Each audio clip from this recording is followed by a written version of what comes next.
Excellent, excellent, excellent, excellent. Great, great, great, great. So we are all here now and we can get done. Okay, so let me introduce myself. I'm Sharon Lovegrove. I'm an author, evolutionary midwife, and mental fitness coach. And I work with women suffering with imposter syndrome who self-sabotage, procrastinate, and sophisticatedly hide because they're terrified that they'll be found out, that, that people find out who they really are. So they're afraid that they'll be found out not to be who they think they are. So they armor themselves and put on this front. So think about the swan that's on the water, looking absolutely perfect, but underneath she's pedaling away, so afraid that everything will fall apart if she just lets her guard down. All right. So she has this aura of being in control, managing everything. Is the go-to person. She's the one that gets things done. She's the one that takes on all sorts of things. She can't say no. Any of those kinds of things is perfect. But the downfall is that keeping on this pretense is causing her to become stressed, overwhelmed, and depleted. So I help those beautiful women to develop the mental fitness to confidently take back sovereign control, tame their mental saboteurs, and create a lifestyle that they want, openly rebirthed as their perfect, imperfect selves. So, yeah, it's a biggie. It's a biggie. So today we're going to talk about training our ability to self-manage and put our self-care first. And as I said earlier in the post, that I got a really bit caught up. And in fact, I had to rush off the last call to get onto this one. So I'm going to be talking about something that I haven't prepared as fully as I would have liked to. But hey, this is raw. This is raw. And that's quite good, isn't it? So it's pretty much on the fly. And yeah, I'm quite excited to do it just on the fly, just like this. Anyway, but the most important thing is that this is a huge topic. And I have been wondering again, over and over again, but why? But why don't we do self-care? Why do we hear it all over the show? Everybody hears, yes, yes, yes, I know I've got to do it. And then we don't make it a top priority. Yeah, most of us don't. So let's do one priority now. Let's take a moment to just do a little bit of down regulating. So I haven't done my 3 o'clock ICAs, which are intentional committed actions. So let's do it. Let's do that right now. So I want you to just for a moment notice where you are. If you had to give yourself a score for comfortableness or a sense of peace, where would you be on your score right now? So I would put myself down at a 6 because I'm feeling a little bit tired, but it'd be lovely to know where you are on your score rating. Okay, just a quick rating out of 10, with 10 absolutely calm and 0, well, yes, not calm at all. So, or if you want to be 10 for stressed out, then just put in the chat 10, I'm stressed. Shelly, are you 7? Okay, you're 7 for calm, yeah? Not 7 for distressed, I hope. Anyway, so just let me write in the chat, 7 for calm. I'm at a 7 for calm, or I'm 7 out of 10 stressed. So whichever one you want to do it. Okay, so what I'd like you to do is just close your eyes for a second. And just rub 2 fingers together with such exquisite attention that you can feel the fingertip ridges, that you can feel your fingerprints. Yeah, those ridges of your fingerprints. And just really just rub those fingers together. Maybe getting a sense of feeling it from one finger, just kind of getting a kind of idea. Okay, I'm feeling it in my case. I'm feeling it in my index finger and I'm feeling my thumb. Ah, yeah, I can feel the ridges of my thumb. So I'm using my index finger as the looking finger. And then I'm going to go the other way. I'm going to use my thumb. And so use my brain to focus from my thumb's perspective and feel the ridges of my index finger. And now just rub all the fingers of one hand. Put your two hands together, rub the fingertips together. And from the perspective of either your left or right, just kind of notice your fingertips ridges. And then just notice as you draw your fingers down over the fingertips, down towards the palm, and just run your fingers around your palm. Just really run it around your palm, feeling all, if your palm print, just feel the palm print, feel your lifelines, feel your fate line, feel your, whatever other lines, I can't remember, the marriage lines on the sides. Just feel them and then just come into the center and just almost like work on a circle or a spiral coming in and coming in and coming in all the way to the middle. And just notice how that feels. It might be ticklish or it might just be feeling really nice. And just notice that feeling and then just come all the way out, feeling the different tendons, feeling the different parts of your palm all the way. And then just bring your hand and just clasp along your lower arm. And you can do it with your other hand on the other arm.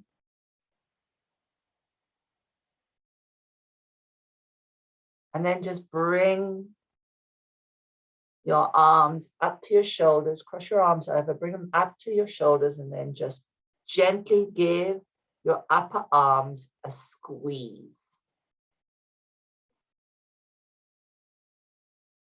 And then just take a nice deep breath in and out. Maybe just put your hand on your chest for a moment.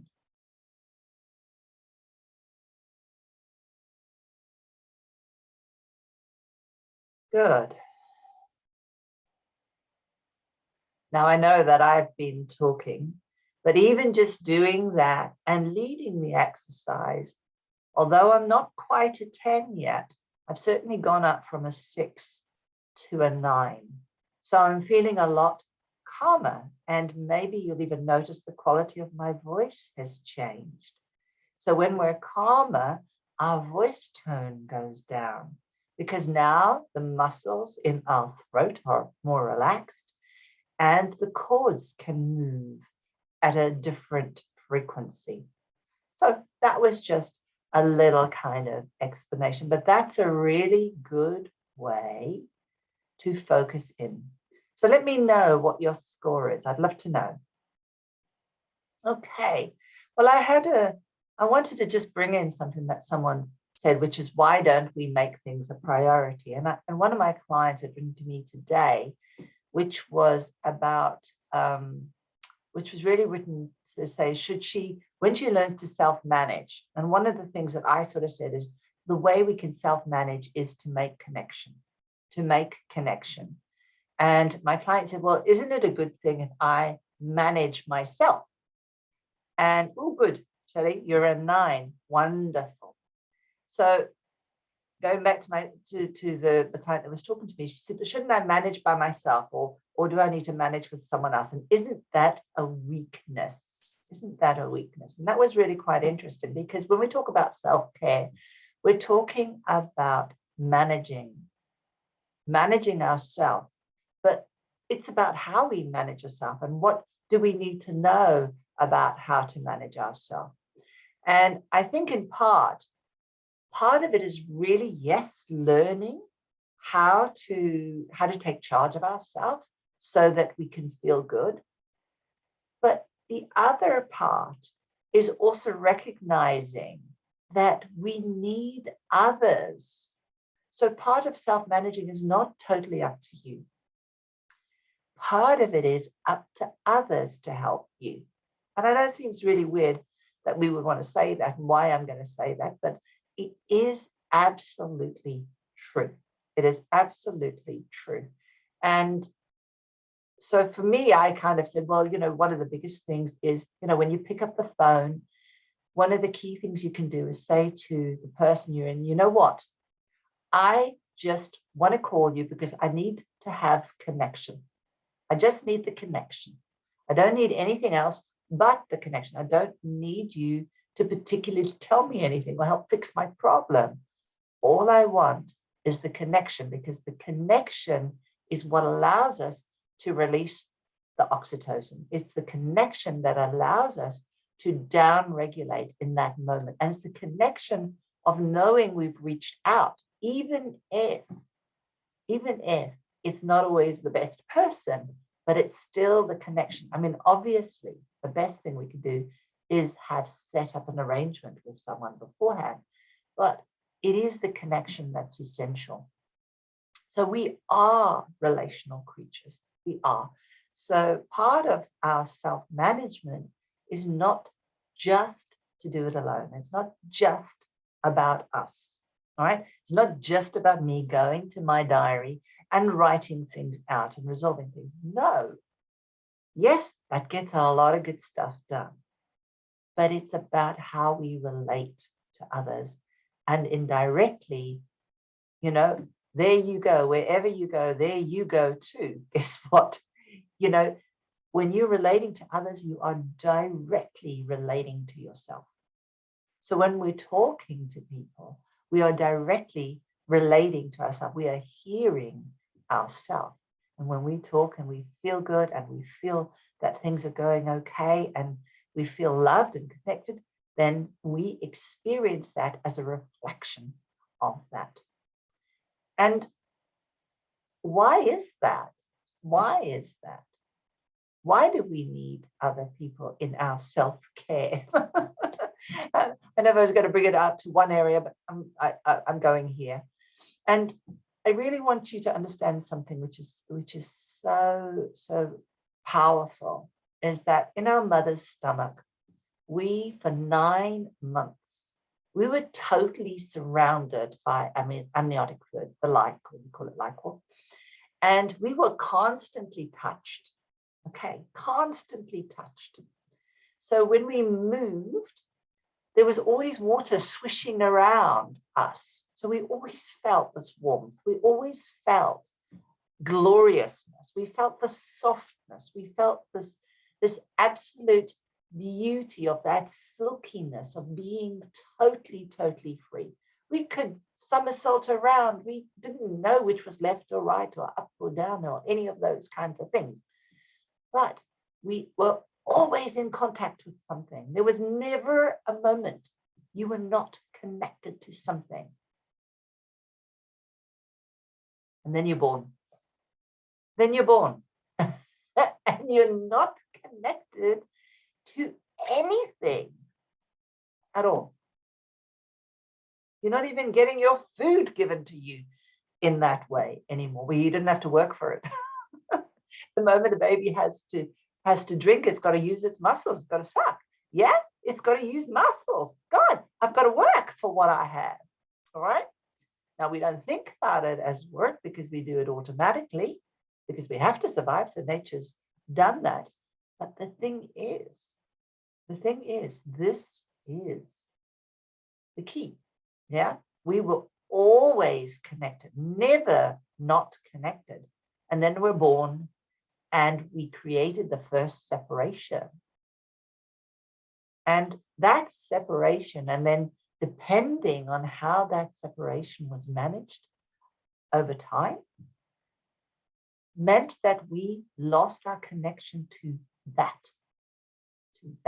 right? So that connection to being in the womb. And I'm going to come back to that in a minute, and how we can work on that, and why it's so important about the womb connection. But now I'm going to get back to my notes here. So we were touched all the time. So our neural patterns, that's why we've got so many nerves, yeah, around our body, and so many nerves that sit in our cerebellum, as much, maybe even more, then sits in our cerebrum and our emotional brain together. All the ones that move around our body and in our body for the feeling, which is so important. And that's part of the key. So we've always learned that it's the rejection that we fear that we don't connect. But also when we've been traumatized, and remember, as I said, if you're not managed well, when we're traumatized, we fragment. And every time we experience that hurt, we contract. Because we are animals. Technically, we're all animals. We're just animals with a brain, different brain, a thinking brain, a human brain. But we react as a child, as a child. Yeah, we react as a child. And so when we lose the connection, we feel the loss of belonging. We feel the loss of belonging. And the power of not belonging causes so much going on in our body. And so what often we'll do is we'll do anything to keep ourselves safe. So we will we'll make all decisions to make sure we keep connection. We will sell our souls out to keep the connection. One, because it helps us survive. But later on, we realize that, it doesn't really keep us in the space of surviving. It certainly doesn't make us thrive. But what it doesn't do is let us see how to make the new connections, how to shift and change that. So this is kind of leading into another discussion I had today. So I thought, well, I'm probably going to do more about the discussions today. Somebody was talking about self-gaslighting, and I don't know whether any of you have heard of gaslighting. The gaslighting is kind of like one of the patterns that we call narcissistic behavior. And it's narcissistic behavior where people are pointing at you, all right? And they blame you and they say, you're too sensitive, you're too emotional, you're too dramatic, you're too much. I can't handle you, you're too much. And they lay the blame on you, all right? Or they deny whatever you say by throwing it back at you and saying it's all in your head. Yeah, that's not what I said. And I know that one very well. I definitely had a good mother that managed to do that very well. Or they presuppose that if you hadn't done that, well, then this wouldn't have happened. So it's all your fault. Yeah. And if you loved me, you wouldn't do that. So this is all about this control and judgment that sits in that. But if we think about that, most women that have been traumatized, most women have grown up in an environment which has not always been that healthy, particularly of my era, and they do reverse gaslighting, okay? They reverse gaslighting because it's got to be about them, not about other, because if I want to keep the connection, it must be about me, all right? And so they self-gaslight. They do reverse gaslighting. Yeah, I hate the word self-gaslight, reverse gaslighting. And they constantly re-traumatize themselves more and more and more. And why I'm mentioning this is because women that reverse gaslight find it very hard to look after themselves. And they're very good at taking care of the needs of others, putting others first. They use their power on someone else's behalf. Yeah, but not on their behalf. So they don't remain consistent to self-care. They don't remain consistent to their needs. They don't presence themselves in what it is that they need. And they don't see how important that when their needs were met, how much more they can give. So traditional roles have suited us at one time, which is probably the reason why women kind of fell into this. But, women are now evolving. Women are evolving into a place where they are doing the roles that men used to do. So, and we're liking it. We are being challenged in different ways, and we want more, right? We don't just want to make the money. We don't just want to do a job. We want to make a difference. We want to self-actualize. We want to have meaning in our life.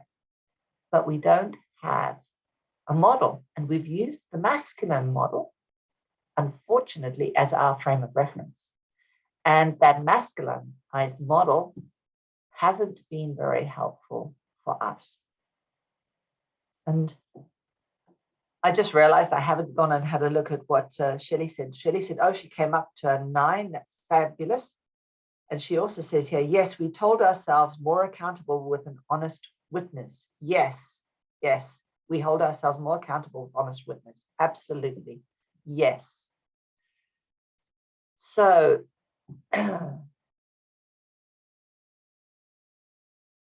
so what women do in general is we make things about ourselves. So we make shame-based meanings about ourselves because we are always in the comparison, all right? Always in the comparison. We've kind of evolved into this world where we kind of are not exactly as we should be. And we're also not happy because we're caught between multiple responsibilities. We're not built like men, but we've got the testosterone that's kicking in, yeah? And we're not men, yeah? And so therefore it's quite hard on our bodies. Physically, it's incredibly hard on our bodies. And men are hardy. I mean, I was having this discussion with someone today, with the network group today, and some people were saying, God, I have little girls and little boys, and they are so completely different. Little girls will find their space. They'll do things collaboratively, but the boys will jump all over the place. They'll do all sorts of things like that. And I admit not all girls and boys will be exactly the same like that, but there was such a marked difference in the conversations that I was having. So yeah, boys have a lot more testosterone. They don't feel pain in the same way. And so women do. We need nurturing. We need the nurturing. And so we need to embrace things. We have to nurture ourselves and take time, because that is the neurobiology of women.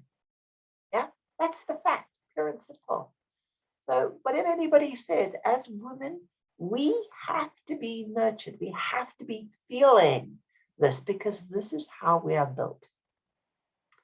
But what's the right kind of nurturing? And how do we choose? And how do we know the difference? This is your one, Shelley. How do we know the difference between what leads to an addictive behavior and excitement that leads to a magnificent self-nurturing? How do we know that difference? Yeah?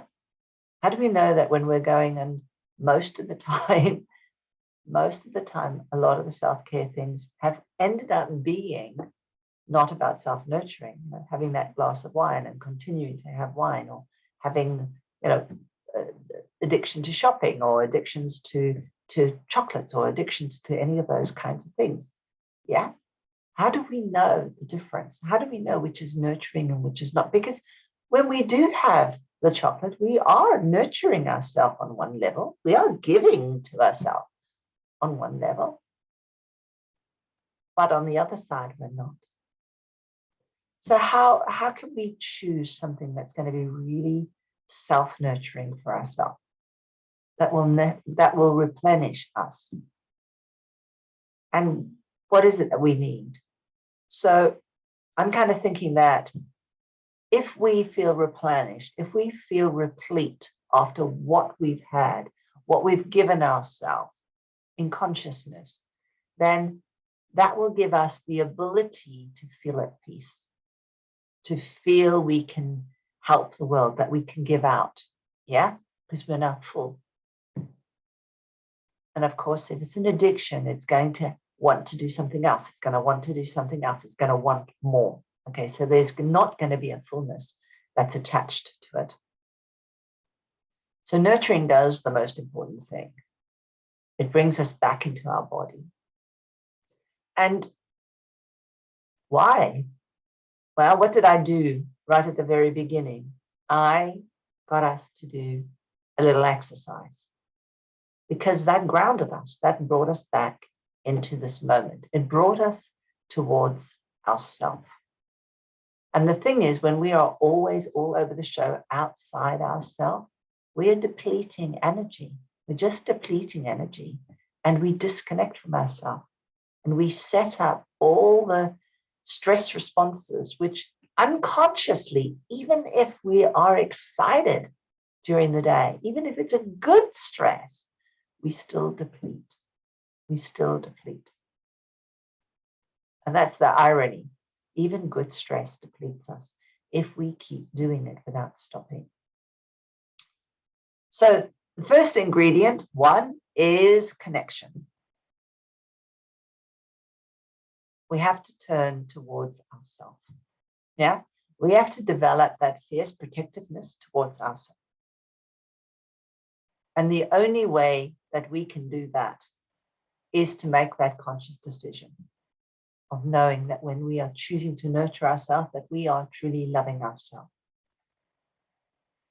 And I kind of like to think of it this way, is that when we are nurturing ourselves, we are going back to that womb effect. We are going back to that effect of remembering and being reminded of what it was like to be absolutely held, what it was like to have every part of us touched.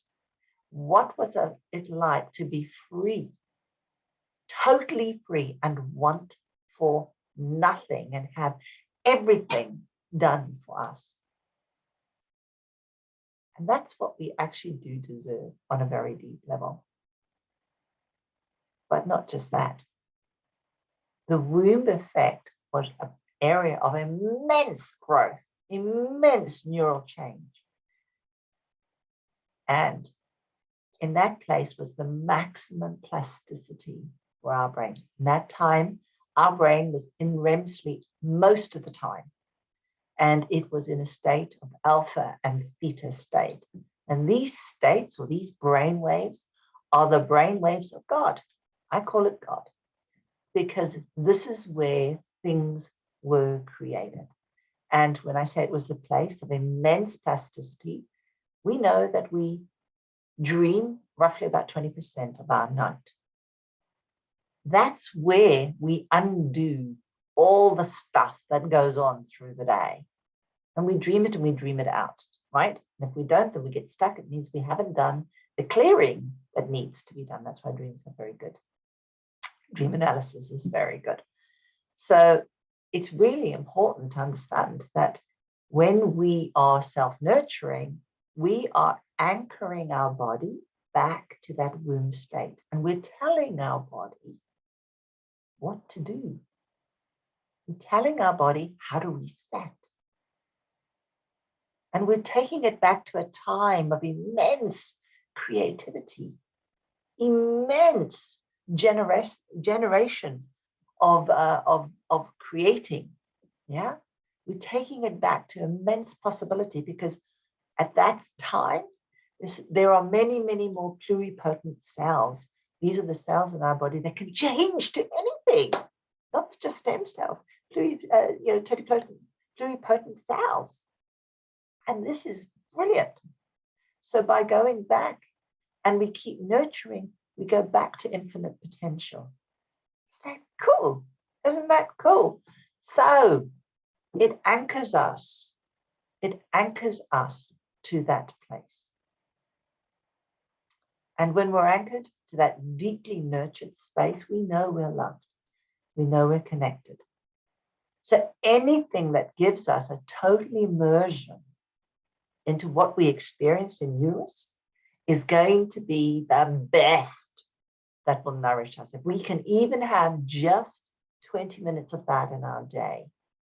So yeah, touch is what anchors us. So we did a bit of touching today, but we also went on to actually hugging, right? So hugging, rocking, hugging and rocking are very important ways of just centering yourself and bringing yourself back. Even if you were meditating, just holding and rocking for 5 minutes will take you into the swirl and into the rhythm. Self-care is blissful, as Shelley says. Yes, it is. Love it. If we are loved, we do self-care. Yes, yes. Breathe, touch. Yes. So, but also, it raises your oxytocin level. So it means that you're more encouraged to actually connect with others. Anything with smells and sounds also increases that. All right. So it's really, really helpful to have that. Hi, Jane. Thanks for coming on. So, but that's not the only thing we can do. Sometimes we can't go and get into a bath, right? Sometimes we can't just have the smells. And I know Jane does essential oils, so she would know very much about this. Aromatherapy. He said, you've just written it and I've just said it. But one of the key things that we have to do is we have to manage our mind. We always are going to have to manage our mindset. And we have to watch over our mindset. And we're going to have to watch for the thought viruses that sabotage us. All right. So we have an emotional system, or our inner child, if you like. And that inner child all at once is happiness, right? That's all at once. Our kind of adult has kind of moved into this place that's kind of having to do this. I must do, what, shoulds, haves, all of those kinds of things, because they're all attached to making their way in the world. And then we have our wise sovereign that is able to see the big picture, able to work. And we have to work with all of these. We have to navigate that. What else? Yes, mindset. Yes. So we have to learn to manage our mind. We have to learn to manage our adult, our kind of analytical adult, so that we can then have all of these come together. So maybe if you could just take a moment to think about your younger self. Maybe just close your eyes for a second and just let yourself connect for a moment to that younger you. Maybe a younger you before kind of got contaminated by all the things that life brought you to. And I want you to just connect with her now for a minute. Maybe around the ages of 4 or 5, probably will be maybe 6. But before you really, really, really had very deep thinking,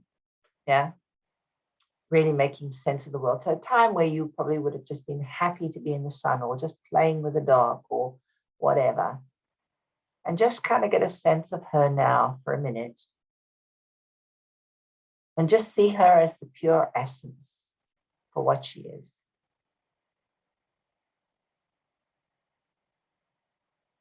And just for a moment, allow yourself to let yourself see her.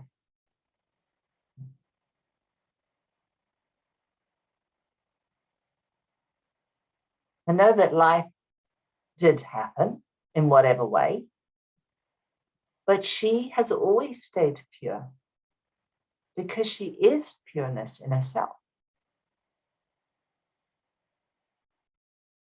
And remember, I talked about the uterus was the place of absolute possibility, absolute, where we have all those pluripotent cells that can change into anything, so total potentiality. When we go back and revision, we connect to that. So just go back and just see her and hold her and just say, you know what? Whatever happens, we can magically shift and change how we feel about that.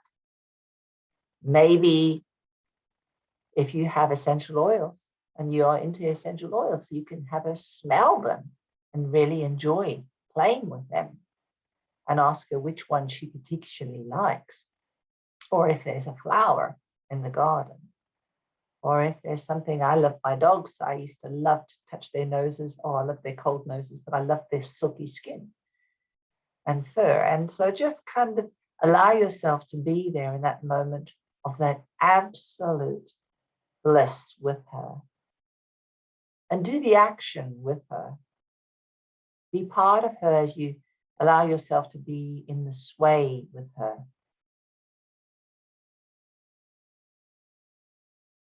And if there's any kind of mental stuff going on, you just sort of say, okay, if you've ever heard of the karate kick, wax off, move out. I don't need you right now. And wax in. Just bring my wise self. I'm just going to breathe in my wiser self even more. And just allow yourself to sway in a kind of movement that will allow this young child to sit comfortably right next to you. And you can both sway together. And just hold her tight and know, and let her look at you and trust and know. And you let her know that you're going to protect her forever. Forever, ever, ever, ever. And at no time are you going to let her go. That's it. And you know that when you become fiercely protective, you know what, like a mother lion will do, she is so fiercely protective. You're going to be fiercely protective of her. And you're going to take care of her in the way that she needs to be taken care of.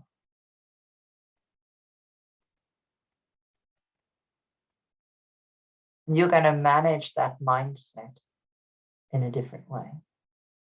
You're going to begin now to really listen out for where you don't feel good. And you're going to know that that is only created because you were born in bliss. You were created not by your parents. You were always destined to be because you're here. You were created by the life, the universe itself. By God, if you like. You were created to become. And that is your right. And that is who you are. And every time you do self-nurture, you bring this reaffirmation to you. And just let her know. She gets to become who she's destined to become.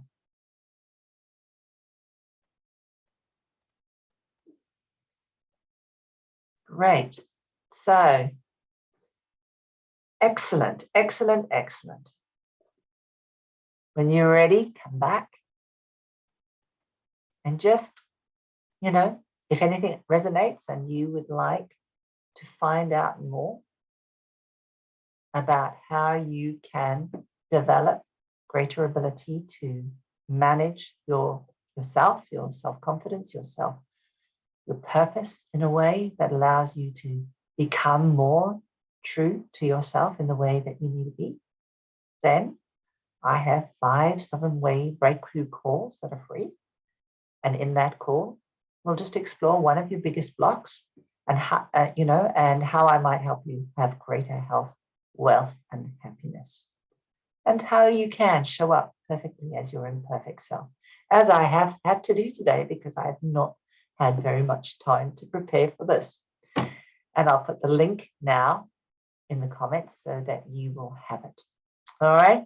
So thank you for attending today. And if there's anything here that you want to ask, I will stay for a little bit on the Zoom and you can let me know. So just kind of put your thumb up and we can have a chat. All right. So I'm just going to put this in the link now.